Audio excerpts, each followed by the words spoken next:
জয় মা তারা, জয় শিবশম্ভু।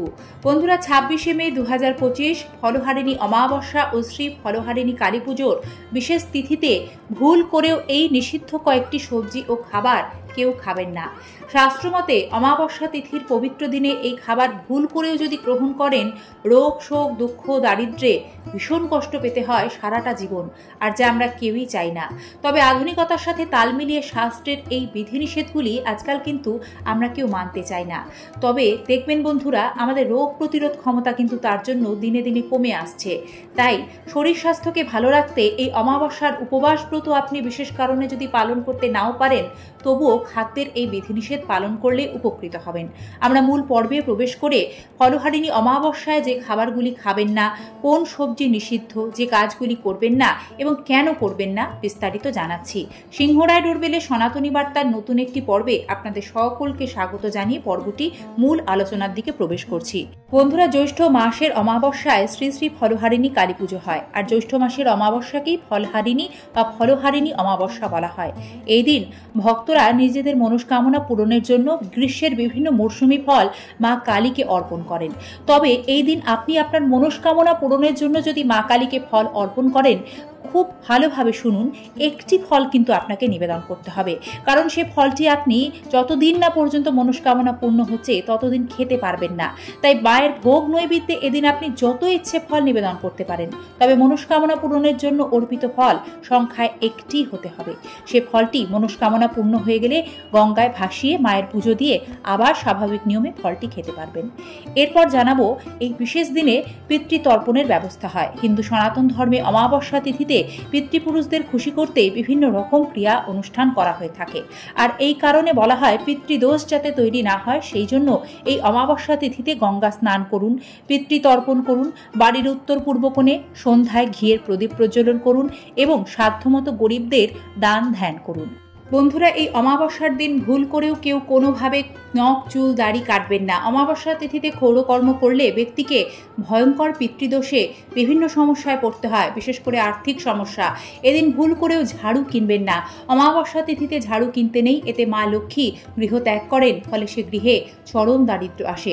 অমাবস্যার দিন বাড়ি ঘরদোর অন্ধকার রাখবেন না। এদিন সন্ধ্যায় বাড়ির সদর দরজার বাইরে দুটি তিলের তেলের প্রদীপ জ্বালাবেন।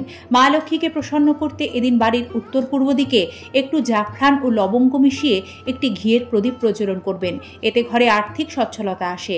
এই বিশেষ দিনে পিতৃদোষ, শনির দশা, আরও বিভিন্ন গ্রহদোষ ও বাস্তুদোষ দূর করতে বাড়ির দক্ষিণ দিকে একটি সর্ষের তেলের প্রদীপে কিছুটা কালো তিল দিয়ে প্রজ্বলন করলে খুব ভালো ফল লাভ করবেন। তবে এই প্রদীপ যাতে নিভে না যায় সেদিকে বিশেষভাবে খেয়াল রাখবেন। বন্ধুরা, এই অমাবস্যার দিন কোন সবজি ও কোন খাবারগুলি খাবেন ও খাবেন না। শাস্ত্রমতে অমাবস্যার দিন মদ্যপান থেকে বিরত থাকতে হয়। এদিন মদ কেনাও ঠিক নয়। অমাবস্যার দিন কোনো প্রকার আমিষ খাবার খাবেন না। তবে কেন খাবেন না? অমাবস্যার দিন উচ্চ প্রোটিনযুক্ত শাক সবজি এড়িয়ে চলতে হয়, তা না হলে উচ্চ রক্তচাপ জনিত জটিল সমস্যায় ভুগতে হয়। যেমন পেঁয়াজ, রসুন, মাছ, বিশেষ করে মাংস ও মাংসের তৈরি যে কোনো খাবার এদিন বিশেষ সতর্কতার সাথে সকলেই এড়িয়ে চলুন। এছাড়াও ডিম, পুঁই শাক, কলমি শাক, মাশরুম ইত্যাদি খাবারগুলিও একেবারেই মুখে তুলবেন না।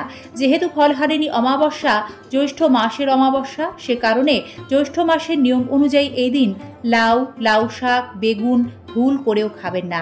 এতে পেটের সমস্যা, হজমের গোলমাল এবং জ্যোতিষ মতে নানা ধরনের জটিল গ্রহদোষে ভুগতে হয়। বন্ধুরা, পরিবারের কল্যাণে এবং আর্থিক অবস্থার উন্নতি করতে এই অমাবস্যা তিথিতে আরও কয়েকটি গুরুত্বপূর্ণ নিয়ম পালন করার বিধান রয়েছে। সেগুলির মধ্যে অন্যতম হলো, এদিন ভুলেও কেউ বাসি পান্তা খাবার নিজেও খাবেন না, অন্য কাউকে খেতেও দেবেন না। এতে চরম দুঃখ দারিদ্র্য গ্রহদোষে ভুগতে হয়, তাই এই দিন এই জিনিস এড়িয়ে চলুন। এছাড়াও জ্যৈষ্ঠের প্রখর গরম থেকে রক্ষা পেতে জ্যৈষ্ঠের ফলহারিণী অমাবস্যায় ভুলেও কেউ তেল মশলাদার ভাজাভুজি খাবার খাবেন না, এতেও সমস্যায় পড়তে হয়।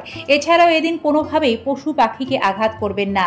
এদিন গো সেবা করুন, পশু পাখিকে জল খাবার দান করুন, এতে গ্রহদোষ নিমেষে খণ্ডন হবে। এই দিন দারিদ্র্য দূর করতে এবং মা লক্ষ্মীর বিশেষ কৃপা লাভ করতে অশ্বত্থ গাছে জল নিবেদন করুন দিনের বেলায়, এবং সন্ধ্যায় অশ্বত্থ গাছের তলায় একটি তেলের মাটির প্রদীপ জ্বালিয়ে গাছটি 7 বার পরিক্রমা করুন। কাজটি হয়ে গেলে আর অশ্বত্থ গাছটির দিকে ফিরে তাকাবেন না। অমাবস্যার দিন মা কালীর বিশেষ কৃপা লাভ করতে, যেহেতু এটি ফলহারিণী অমাবস্যা, তাই মাকে সাধ্যমতো গ্রীষ্মের মরশুমি ফল ভোগের নৈবেদ্য নিবেদন করুন। সম্ভব হলে মাকে 108টি জবা ফুলের মালা অর্পণ করুন। মায়ের সামনে অখণ্ড ঘিয়ের প্রদীপ প্রজ্বলন করুন। মায়ের আশীর্বাদে নিমেষে দূর হবে জীবনে সকল কঠিন দুঃখ, বাধা, বিপত্তি। বন্ধুরা, আজকের পর্বে ফলহারিণী অমাবস্যা ও শ্রী শ্রী ফলহারিণী কালী পুজোর এই সকল নিয়ম পালনে সুখ সৌভাগ্য নিশ্চিত রূপে লাভ করা যায়।